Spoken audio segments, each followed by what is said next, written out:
के इस खास कार्यक्रम में आपका स्वागत है। मैं हूं डीपी कालरा और हमेशा की तरह ये पूरा आधे घंटे का शो हम जो ट्रेंडिंग शेयर्स होते हैं एफ&ओ के वो हम आपके सामने लेके आते हैं और कोशिश करते हैं कि उन सबकी शेयर्स के बारे में आपको कहीं ना कहीं कुछ जानकारी मिल पाए।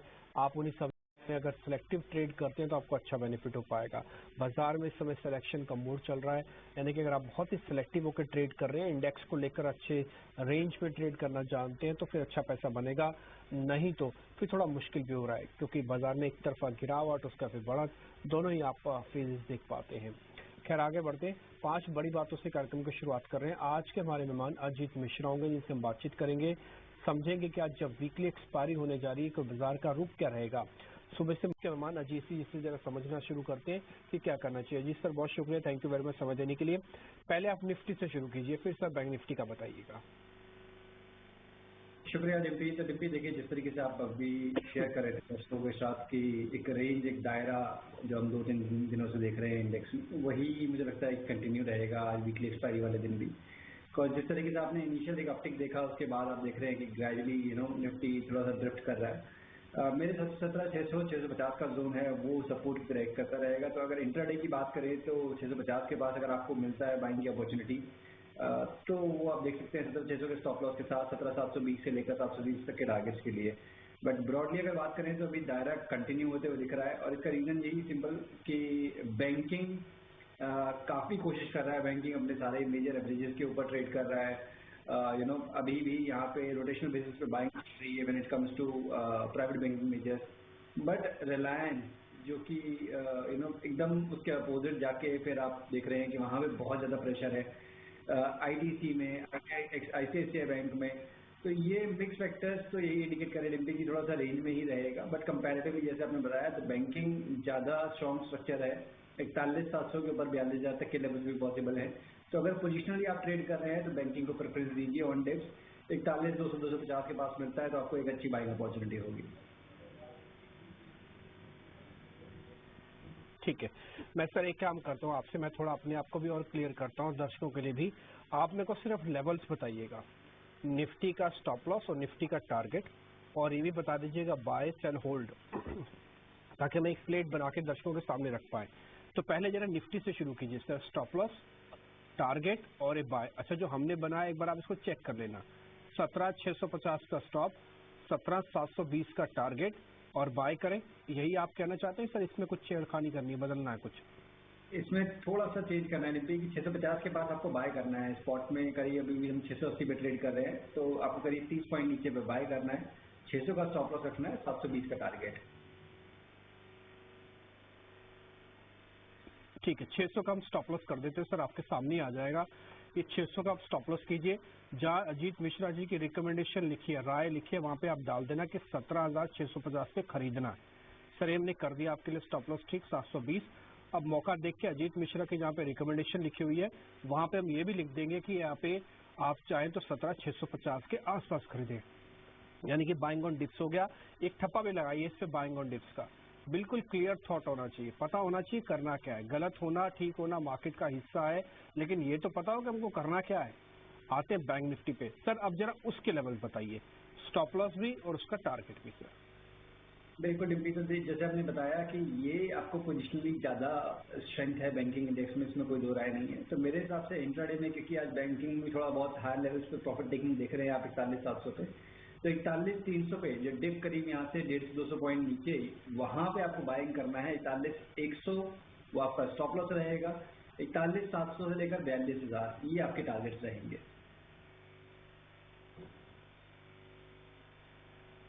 ओके ठीक है, तो ये स्टॉप लॉस टारगेट की प्लेट भी आपकी स्क्रीन पर बनी हुई आ जाएगी, आप इसको अच्छे से नोटिस कर लीजिएगा। और हमारी कोशिश यही रहती है कि कहीं ना कहीं हम आपके सामने सारी चीज़ों को क्लियरली वॉच करके एक बार रखें। एक काम मैं आपके लिए और कर देता हूँ इस बीच, अगर आप मेरी स्क्रीन को इस समय देख पा रहे हैं तो एक बार मैं निफ्टी का चार्ट आपको दिखा देता हूँ, या छोड़ दीजिए, निफ्टी के अंदर ऐसा कुछ मूवमेंट है भी नहीं तो नहीं भी दिखाएंगे तो काम चल जाएगा। मोटा मोटी आपको रिकमेंडेशन मिल गया, बस आप उसी पे ही ध्यान दीजिए। इंडेक्स वैसे भी आज वीकली एक्सपायरी के दिन हो सकता है साइडवेज हो जाए, तो कोई खास बड़ा मूवमेंट आज आपको दोनों इंडाइसेस में नहीं मिलेगा। और अभी आप बाय और सेल का निफ्टी की जो प्लेट भी देख पा रहे थे ना, उसके अंदर में सिर्फ 150 पॉइंट का कुल मिला के मूव है।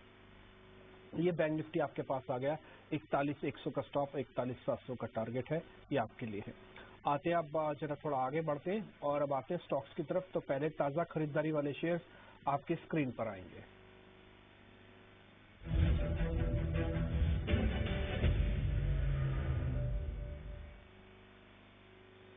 तो दो शेयर हमने निकाले, एक तो मन्नापुरम को निकाला और दूसरा निकाला है कैन फिन होम्स।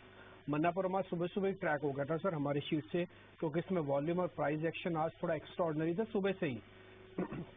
अब शेयर करीब 4% ऊपर है। एक कैन फिन होम्स भी देख लीजिएगा, 2% ये शेयर भी ऊपर है। दोनों में करना क्या है? डीपी देखिए दोनों में ही काफी स्ट्रॉन्ग रिकवरी है। मन्नापुरम में ज्यादा एक रिकवरी में कहूंगा, बिकॉज थोड़ा सा फेस अभी पिछले 1 महीने पहले तक नेगेटिव साइड पे था कि जहाँ पे स्टॉक अपने लॉन्ग टर्म एवरेजेस के नीचे, इनफैक्ट जो मूविंग एवरेज का रिटर्न था करीब 115 के पास, उसके नीचे ब्रेक डाउन होकर स्लिप करा था करीब 100 तक। बट पिछले करीब 4-5 सेशन में उसने पूरे व्यू को नेगेट कर दिया है। अभी आपको 120 से 125 तक के लेवल्स देखने को मिल सकते हैं, बट मेरे हिसाब से फ्रेश बाइंग के लिए आपको थोड़ा सा वेट करना पड़ेगा, बिकॉज 4-5 दिन का जो मूव है ऑलमोस्ट वर्टिकल है, तो बीच में बिल्कुल भी पॉज नहीं है और आपके स्टॉप लॉसेस जो है करीब 111-112 के पास बनते हैं। तो यहाँ पे रिस्क रिवॉर्ड फेवरेबल नहीं है, तो अगर 115 के पास डिप मिलता है तो वो एक अच्छी बाइंग अपॉर्चुनिटी होगी मन्नापुरम में। कैन फिन होम मेरे हिसाब से कंपैरेटिवली बेटर स्ट्रक्चर है, यहाँ पे मूव अभी तक नहीं आया है। रेंज में जिसे कहते हैं कि एक अगर आप डेली चार्ट पे देखेंगे तो एक ग्रेजुअल अप मूव बहुत क्लियरली आपको दिख रहा है। ऑफ लेट इसने अपने जो मेजर एवरेजेस है उनके ऊपर ये बेस बनाया है, ये 560 के अराउंड इसने बेस बनाया है। तो यहाँ पे सारे स्ट्रक्चर पॉजिटिव साइड पे इंडिकेट कर रहे हैं। मुझे लगता है कि 568 का एक स्टॉप लॉस, छोटा सा स्टॉप लॉस रख के भी आप इसको यहाँ पे लॉन्ग कर सकते हैं 600 तक के पोजिशन टारगेट्स के लिए।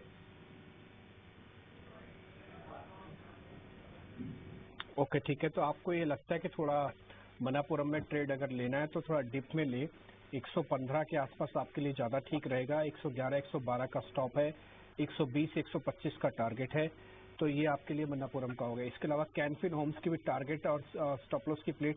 सर एक बार जरा टारगेट और स्टॉप लॉस वापस से बता देंगे कैन फिन का भी? कैन फिन में 568 आपका स्टॉप लॉस रखना है और 600 का टारगेट। ओके ठीक है, वो प्लेट भी आपके सामने बनी आ जाएगी। तो मन्नापुरम भी क्लियर हो गया, कैन फिन होम्स में हमारा क्लियर हुआ, तो दोनों के साथ है। अगर आप मानना ये चाहते हैं कि कन्विक्शन किसमें ज़्यादा स्ट्रांग है तो हम बोलेंगे कि कैन फिन होम्स में।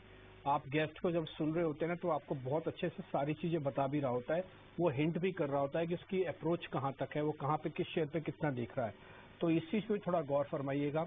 ये बहुत अच्छे से, सिर्फ लेवल्स की बात नहीं होती है, शेयर को पकड़ना, जज करना और समझना ये भी बहुत इंपॉर्टेंट हो जाता है। खैर 600 का टारगेट है, 568 का एक स्टॉप लॉस है, रिस्क रोड यहाँ पे ज़्यादा बेहतर है।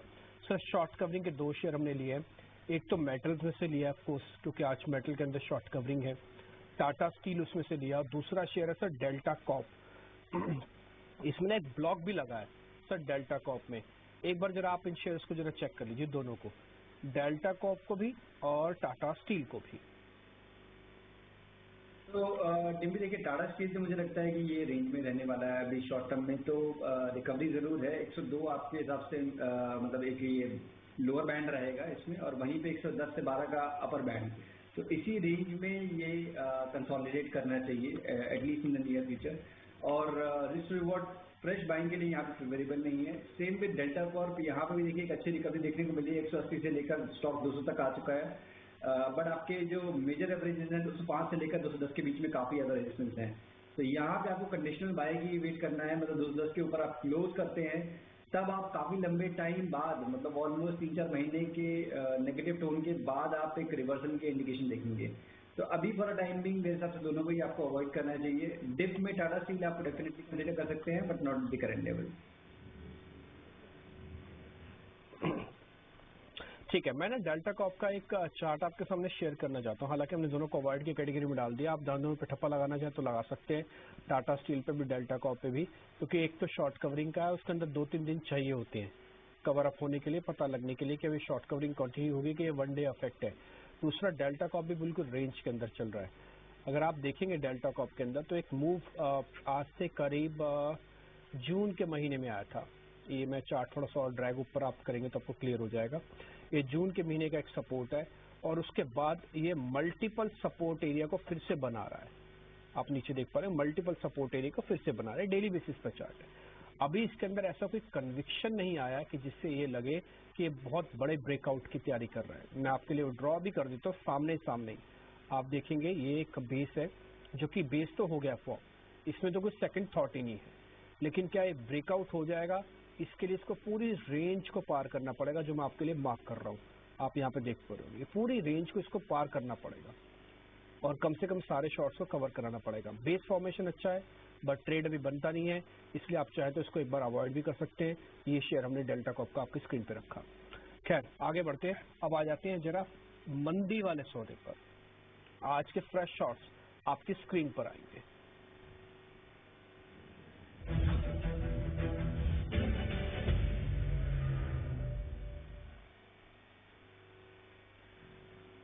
सर अदानी एंटरप्राइजेज है और दूसरा शेयर है M&M, महिंद्रा एंड महिंद्रा और अदानी एंटरप्राइजेज। देखिए अदानी में तो एक राइडर लगा हुआ, आपको पता है कि स्विंग बहुत फास्ट है, इसको टेक्निकली जज कर पाना भी बड़ा मुश्किल होता है। हाँ फिर भी क्योंकि एक सडन मूव आया हुआ है, छोटे स्पैन के अंदर एक बड़ा मूव है, शेयर फटीक लेता है, थक जाता है, तो शेयर नीचे आ रहा है आज 5%। ये ASM वाली जो बात है मार्केट के अंदर थोड़ा और फ्यूल वाला काम करती है।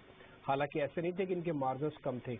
अगर आप अडानी पोर्ट का फ्यूचर लेने जाएंगे तो आपको 2.5 लाख रुपए देने पड़ते, और 2.5 लाख का फ्यूचर यानी कि 100% ऑलरेडी मार्जिन देना ही पड़ रहा था। तो मार्जिन अगर 2-5% बढ़ भी जाएगा उससे कुछ ज़्यादा इम्पैक्ट नहीं रखता, लेकिन ये फटीक वाला नेचर थोड़ा ज़्यादा इम्पैक्ट कर रहा है। दूसरा सर M&M के अंदर आज बिकवाली आई है ऑटोज की वजह से। आज ऑटो में भी लीड थोड़ी खत्म हुई है। दोनों शेयर को चेक कीजिए आप, M&M को और अदानी एंटरप्राइजेस को सर।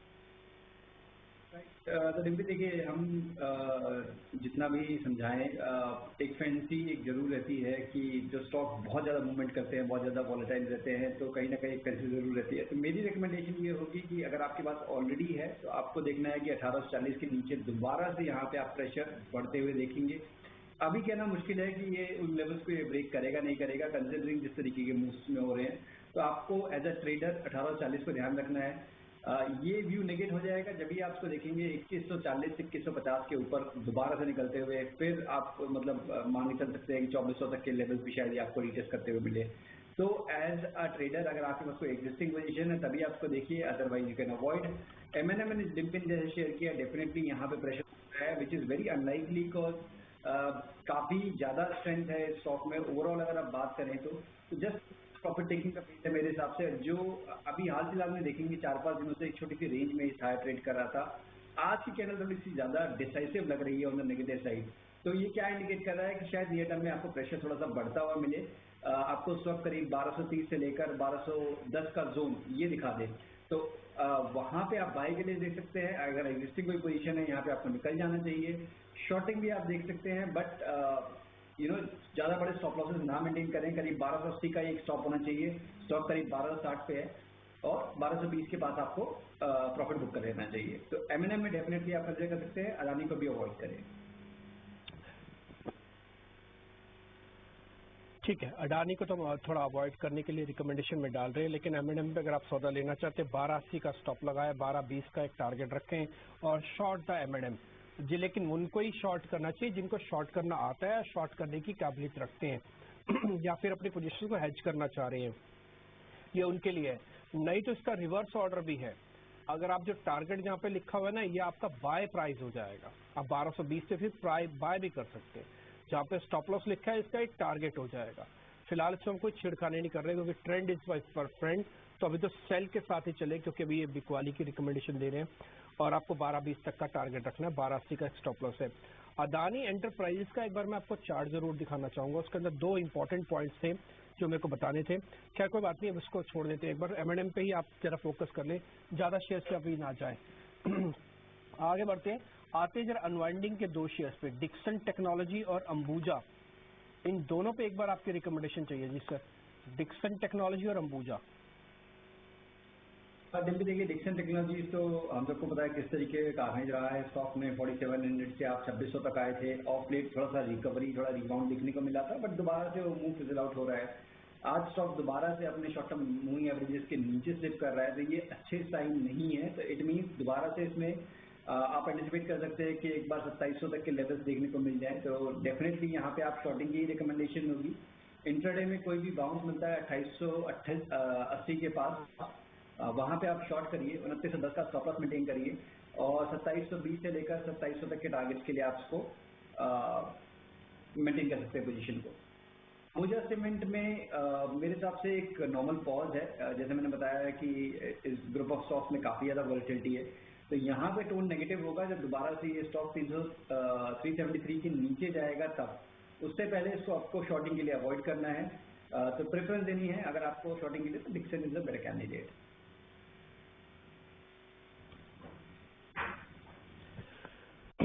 ठीक है, डिक्सन टेक्नोलॉजी के लेवल्स आपकी स्क्रीन पर आ गए। चार्ट मैं आपको दिखा देता हूं ताकि आप लेवल्स और चार्ट दोनों को अच्छे से समझ पाएं। 2700 की तरफ वापस फिसल के आ सकता है और 2910 आपका स्टॉप लॉस है। इसके अलावा मैं आपको अडानी एंटरप्राइज का भी चार्ट दिखा दूंगा। डिक्सन का चार्ट आप अपने स्क्रीन पर देख पा रहे होंगे, इसके देख पा रहे होंगे। इसके अंदर एक इसने ब्रेक डाउन किया था जहाँ पर हमने गोला मार्क किया हुआ है। ये ब्रेक डाउन होने के बाद ये तेजी से शेयर फिसला। अगर आप फुल स्क्रीन कर देंगे तो थोड़ा और भी अच्छा होगा। और इसके बाद देखेंगे एक गैप भी बना हुआ है, सिर्फ इसने इस गैप को भी फिल नहीं किया। आप ये देख पा रहे हो, मैं हर चीज आपके सामने ड्रॉ कर रहा हूँ। ये गैप है एक छोटा सा, इस गैप को भी इसने फिल नहीं किया। तो इस शेयर के अंदर जो स्ट्रेंथ है वो अपने आप में आपको दिख रही होगी कि कितनी कमजोर स्ट्रेंथ है। और ये अपने 250 दिन की एवरेज को भी प्रॉपरली टेस्ट ही नहीं कर पाया और उसके बाद से ये नीचे आने लग गया। इसका बेस है, यही बेस सर आपको बता रहे हैं कि वापस फिसल के आ सकता है। आपका स्टॉप लॉस यहीं आ जाएगा जो इसका टॉप बना हुआ है 2980 के आसपास का। तो फिलहाल कुल मिला के ये गैप फिलिंग प्रोसेस को भी छोड़ रहा है, तो डिक्सन टेक्नोलॉजी शॉर्ट हो गया। थोड़ी देर पहले हम अडानी एंटरप्राइजेस के बारे में बात कर रहे थे कि अडानी एंटरप्राइज को क्यों इस समय छोड़ देना चाहिए। आपको मैं जरा उसके भी चार्ट दिखा देता हूँ। हालांकि इस पर कोई कॉल नहीं है, अभी हम सर की कॉल आपके सामने रखेंगे, बट एक बार अडानी एंटरप्राइज का चार्ट अपनी स्क्रीन पे लेके आता हूँ मैं। आपको दिखाते हैं तीन इंपॉर्टेंट चीज। ये बड़ी बड़ी कैंडल्स आप 3 बार बड़ी कैंडल्स आपने देखी होंगी अपनी स्क्रीन पर, आप देख भी रहे होंगे। इसको फिल करने का काम मार्केट ने शुरू किया था, लेकिन जहां पर इसका फिजल आउट हुआ यानी कि इस जगह पर आके, उसके बाद से लगातार छोटी छोटी कैंडल्स है। फिर से सेम जगह पर आके पुल बैक मिला और फिर से सेम जगह पर आके ये पुल बैक खत्म हो गया। कुल मिला के अंबानी अडानी के लिए अभी 2200 का लेवल पार करना बड़ा मुश्किल है। सपोर्ट इसके पास 1200 1250 का है, तो ये 1000 रुपए की रेंज में हो सकता है इस समय निकल जाए। और इसका अभी भी आप देख पा रहे होंगे एक पूरी तरह से एक रेंज के अंदर ही फंसा हुआ शेयर है। मैंने ड्रॉ आप थोड़ा और कर दिया आपके लिए, आपको पूरा आइडिया लग रहा होगा। ये 2200 ऊपर 1200 नीचे, 2200 1200 2200 1200 इसके बीच में ये ट्रेड करेगा। खैर आगे बढ़े, कुछ और शेयर सर से पता करें। उससे पहले सर की जरा रिकमेंडेशन एक बार ले लेते हैं। सर आपके रिकमेंडेशन चाहिए। बिल्कुल सिंपली, तो देखिए यहाँ पे जिस तरीके से मार्केट का टोन है कि जहाँ बैंकिंग फाइनेंशियल्स को प्रेफर कर रहे हैं मार्केट, तो उन्हीं पे रखिए फोकस और उनमें भी जो बेस्ट स्टॉक्स हैं उन पे आपका फोकस होना चाहिए। तो देखिए चोला फाइनेंस एक ऐसा स्टॉक है जहाँ पे कि आपने हार्डली एनी रिट्रेसमेंट देखा when it comes to price wise retracement record high. अभी हाल फिलहाल में एक अच्छा कंसोलिडेशन भी हो चुका है, तो मुझे लगता है कि स्टॉक रिकॉर्ड हाइस को रिटेस्ट करने के लिए तैयार है। तो 760 का स्टॉप लॉस मेंटेन करिए, 795 तक के टारगेट के लिए आप यहाँ पे लॉन्ग पोजीशन बना सकते हैं। वहीं बैंकिंग स्पेस में से फेडरल बैंक, यहाँ पे भी स्ट्रक्चर ऑलमोस्ट सिमिलर ही है कि काफी स्ट्रॉन्ग मूव के बाद एक मार्जिनल रिट्रेसमेंट आया था। स्टॉक अभी दोबारा से रिकवरी के उस पे ट्रैक पे है और जो रिसेंट में कंसोलिडेशन हुआ है इसने आपको एक छोटा स्टॉप लॉस भी प्रोवाइड किया है। तो यहाँ पे ज्यादा बड़े स्टॉप लॉस रखने की जरूरत नहीं है।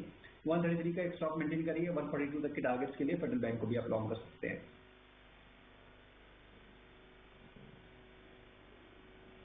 ओके ठीक है सर, कोई ऑप्शन है क्या? कोई ऑप्शन का सलाह दे सकते हैं आप?